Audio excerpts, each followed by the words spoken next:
Hi there, warm welcome to you. Can you hear me, viewers?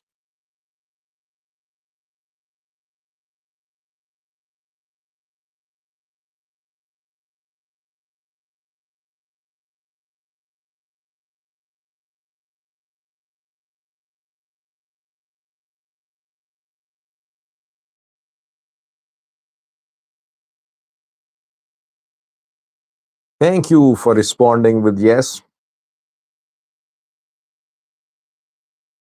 Let me welcome the participants first. Then we have a short live chat tonight, just 30-minute long live chat. I have a quick 10-minute talk for you and then your questions and comments. Let me welcome the participants first. We have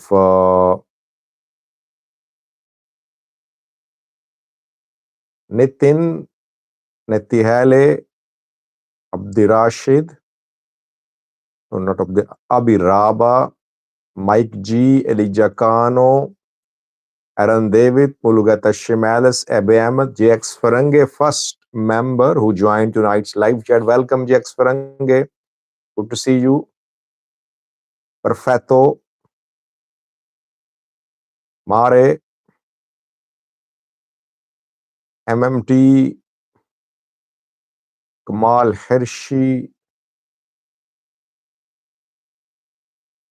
Rio Mengisto, uh, Bennett Felcino here,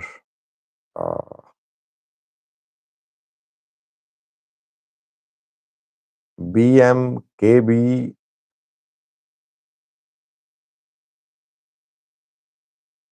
I'll explain Abby Raba. Just give me a few minutes. Day where Hassan Ibrahim, interesting life. Intor. Intor is from Congo, Kinshasa.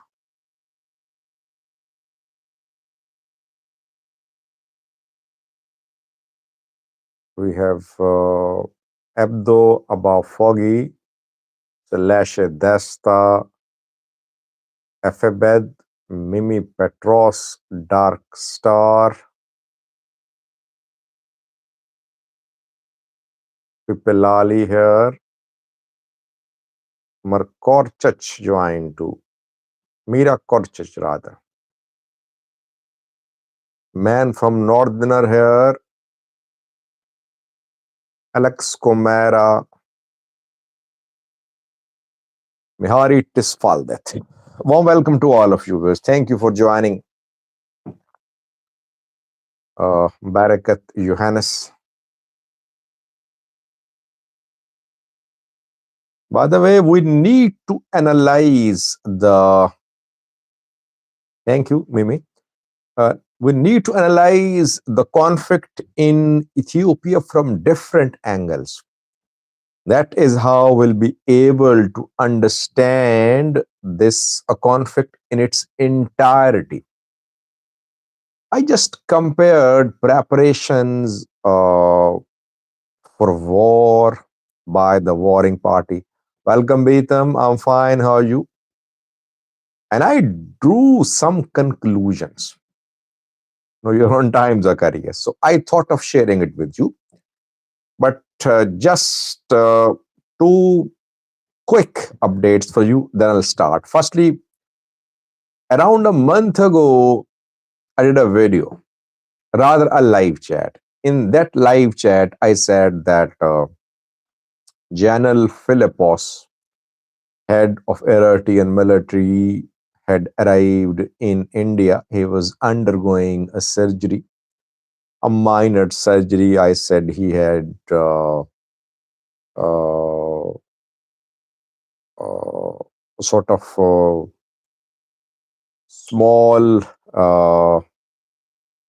structure in his nose which was causing breathing problems, so he wanted it to be removed.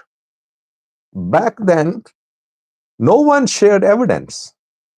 I mean, back then, General Philippos could have appeared, or there could have been videos showing General Philippos live, but no one said a word. I did that live chat in the first week of October, I remember. Philippos underwent a surgery in India. He returned. Now, after his return, videos are being shared. Some Eritrean government backed activists are contacting me. Sajid, you were lying. Philippos is there. He appeared yesterday. He appeared 2 days ago. You were lying. I said, where were you a month ago in the first week of October when I disclosed in the live chat that Philippos was in India?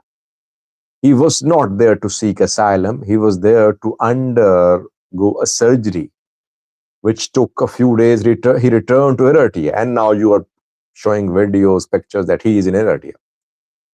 So these Eritrean government-backed propagandists actually want to portray others that they are lying, and whatever Eritrean government is saying is true. Firstly, so he has returned. Philippos has returned, but he did go to Eritrea. If anyone has evidence showing a live appearance of Philippos in the first week of October, do share that with me. There is no evidence. Uh, Firstly, just a quick news story for you from the Amhara region. Then I'll talk about TPLF's pressure on TPLF to start war. In the Amhara region, today a new corps was founded by. I'm fine, Samuel. How are you? A new corps was founded in Shoa by Amhara Fano National Force. Kasim was the name of the division, which has been elevated to the level of a corps now. General Tafra Mamu was seen there while inaugurating the new corps. New corps of AFNF, Amhara Fano National Force. So AFNF has formed a second corps in Shoa. First corps, I think, is led by Dasalin. This second one might be led by Tafra Mamu. Tafra, welcome TE. Welcome Samuel, welcome Gold Traders. So Tafra Mamu has been, welcome Lobak Dangol.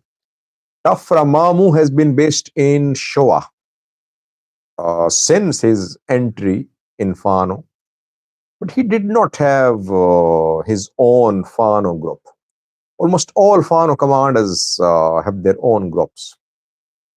Zamine Kasi, Wadajo, Daraje Bale, Masafen, they have their own fighters, they have their own subordinate officers. Tafra was without a Fano group.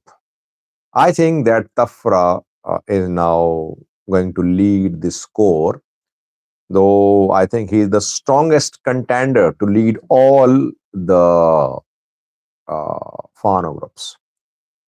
By the way, hopefully tomorrow I'll break a news about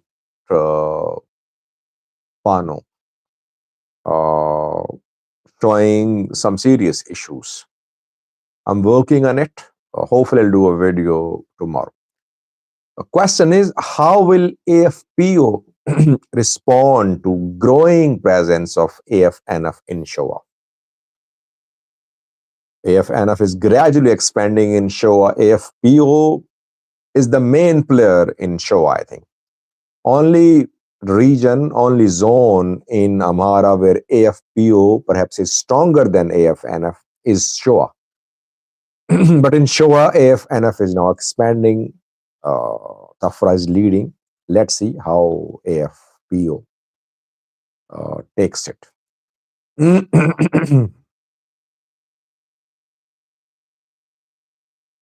Koala says, you are lying. Philippos never traveled outside of Eritrea. I said if you have any evidence showing Philippos being in Eritrea in October, do share that with me. But don't write the same comment again and again. Let others write too. Write a comment just once.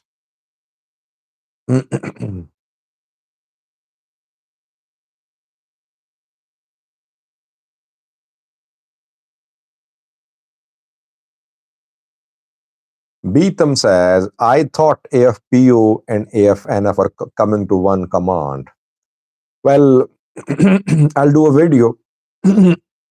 Sorry.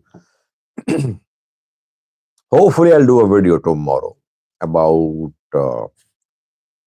chances of alliance between AFPU and AFNF and what are the problems.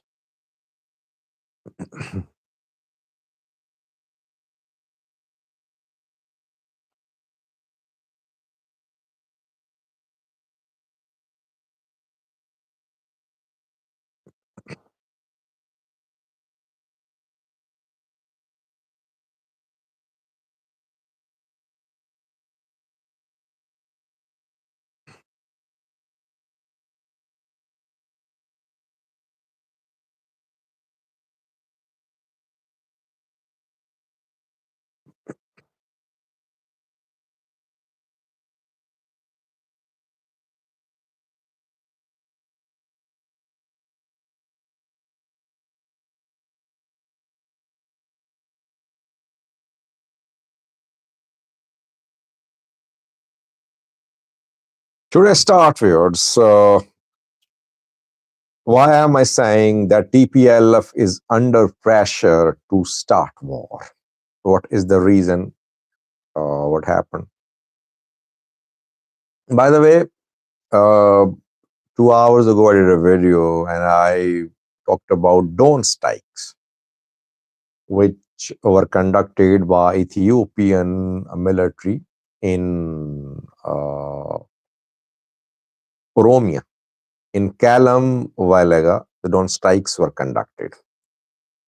Interestingly, yesterday, some pro-Ola sources were claiming that drone strikes could be conducted in Oromia.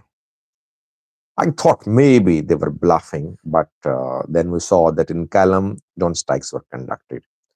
And now some TPF people, Tigray Peace Force supporters, they are saying the drone strikes going to start in Tigray against heavy weapons storage sites. I have no information. It's just that it's just TPF's claim. Now, why am I saying that TPLF is under pressure to start a war? Firstly, if you compare the preparations for war by all the warring parties, I think one party which has made the most preparations is TPLF. You might not agree with me, but that's what my assessment is. Pano has been fighting in Amhara for 2 years. So they haven't done anything significant to show that they are preparing for a big war. They launched one attack in Wollo. Otherwise, their preparations are the same. Ola, same situation. Federal government, I think, brags a lot. It brags about military strength. But if you analyze the real developments on the ground, it's not that ENDF has ordered large-scale mobilization towards Eritrean borders. Some mobilization has happened, but we cannot call it a large-scale mobilization pointing towards imminence of war. Eritrea keeps itself in a state of readiness, I think. So you won't see major preparation for war there because they're ready, they're mobilized. One party which has made visible preparations for war, offensive or defensive, is TPL. They dismantled southern Tigray government. They they kicked out Gitachoreda from Tigray. They dismantled southern Tigray government of Haftokiros. They tried to dismantle TPF in Afar. They suspended DDR. They recalled reservists. They are reorganizing their military. They are conducting trainings. They are forming alliances, buying weapons. All that is happening mainly in Tigray. Either they are being forced, they're being pushed against the wall, they have no other choice, or they want war. But I think, neutrally speaking, one party which is making the most preparations is TPL. What is the reason behind that? Does it mean that TPLF is preparing to wage war? Is it under pressure to wage war? I think there are a few reasons. Firstly, TPLF is being pushed against the wall. There is no light at the end of the tunnel for TPLF. Its status still unrestored. It has tried its best. It removed Gitacho. It backed the appointment of Tadas Everethe. Nothing has worked. Federal government is not giving in. It is refusing to reinstate TPLF as a political party. TPLF is frustrated. Either it will have to remain confined to Tigray, even it's going to be difficult for it to be a legit party in Tigray without having a political status. So TPLF is being pushed against the wall because its status unrestored, firstly. Secondly, TPLF is still under siege. Tigray is still under siege. I think everyone knows that flow of fuel, flow of other items of daily use is being restricted to Tigray. No genuine economic activity could resume between Tigray and Amhara, Tigray and Afar. So Tigray is still under siege, partial siege. Second reason. Third reason is that Tigray's claim to Western Tigray is not being taken seriously. Rather, a new force has been erected there in Humera Volkai Sagade. And the head of this force, Demak Zadu, claims that we on our own can defend Volkai. We don't need FANO support. We don't need ENDF support. It means tens of thousands of Takize guards, militia members have been recruited there. So a new force has been established there in Humera Volkai Sagade. Third reason. Lots of reasons, by the way. There are lots of reasons for Tigray to make preparations for war. These are three main reasons. There's a fourth reason too, which is a very interesting reason, by the way. I think that people might not agree with me, those who are champions of the Simdo reconciliation between Tigray and Eritrea. I am not opposed to engage between Tigray and Eritrea.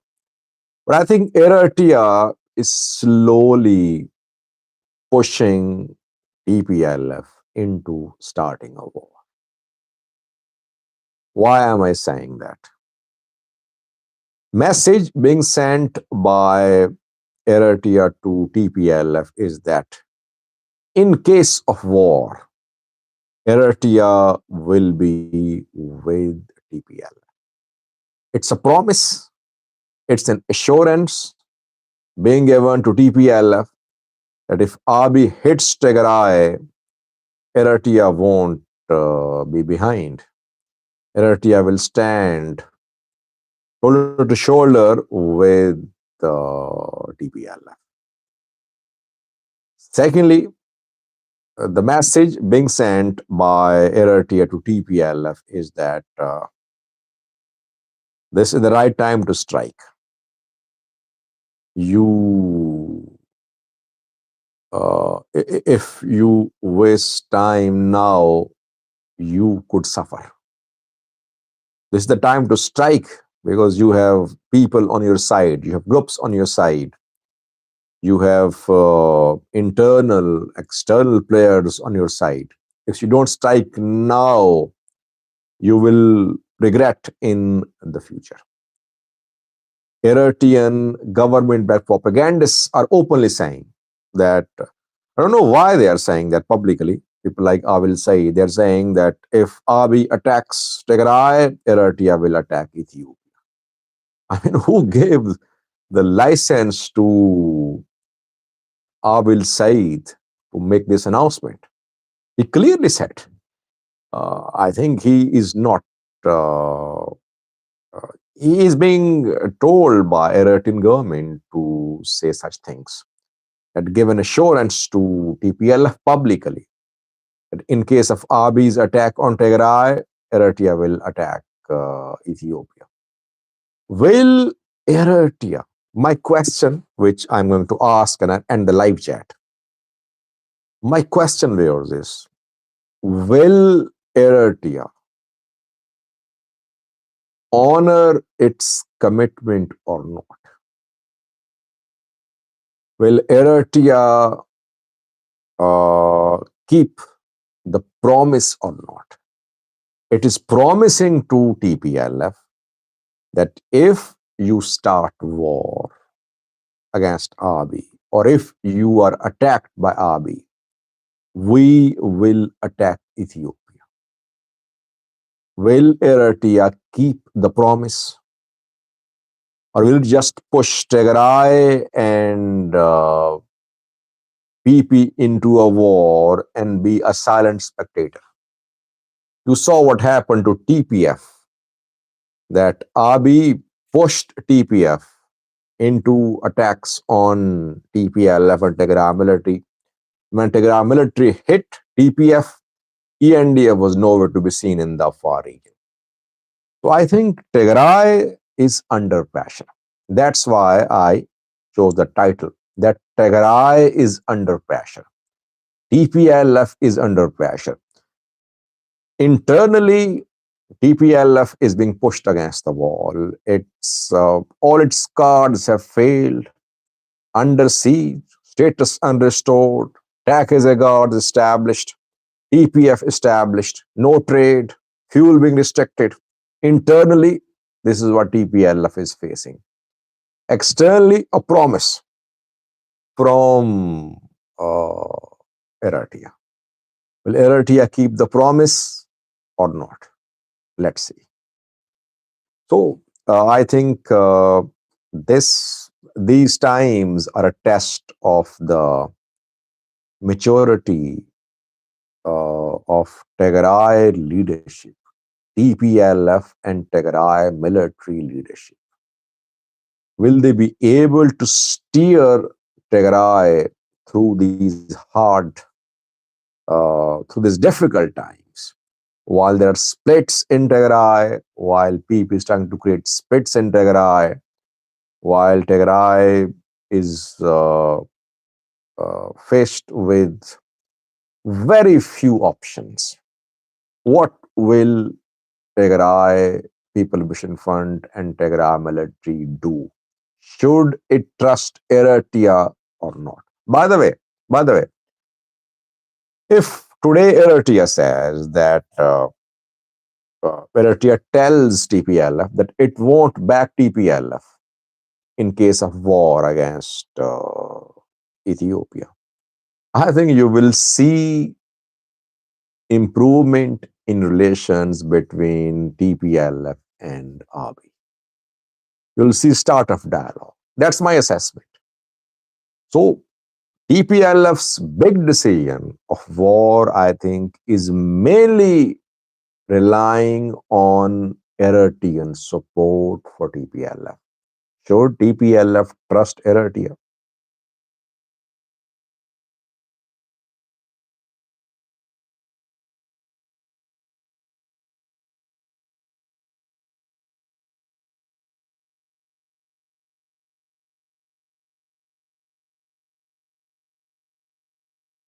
At this unity, I never said that ENDF will invade Tigray soon.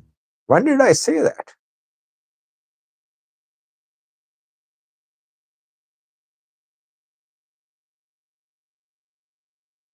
Samuel says, if war breaks out in Western Tigray or Volkai, do you think Demak Zadu could defend area without ENDF support? Well, he might not be able to defend, but he has tens of thousands of fighters now. He will fight back. His forces will fight back.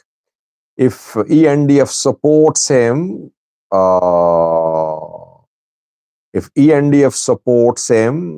fight will go on there.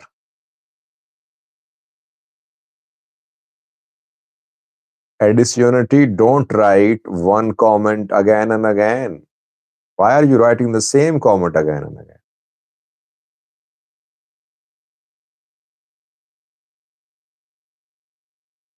Interesting Life has asked an interesting question. Is TPLF united in trusting Eritrea? Yeah, this is the question.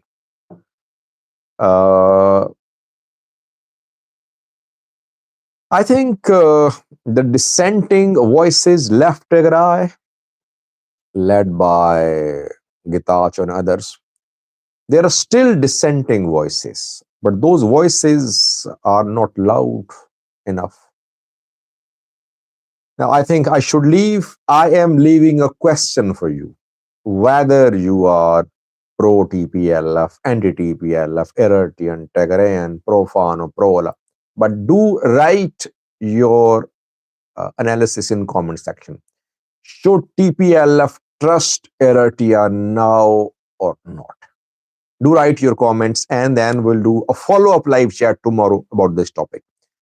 Thanks for watching. I'll be back tomorrow. Till then, bye-bye.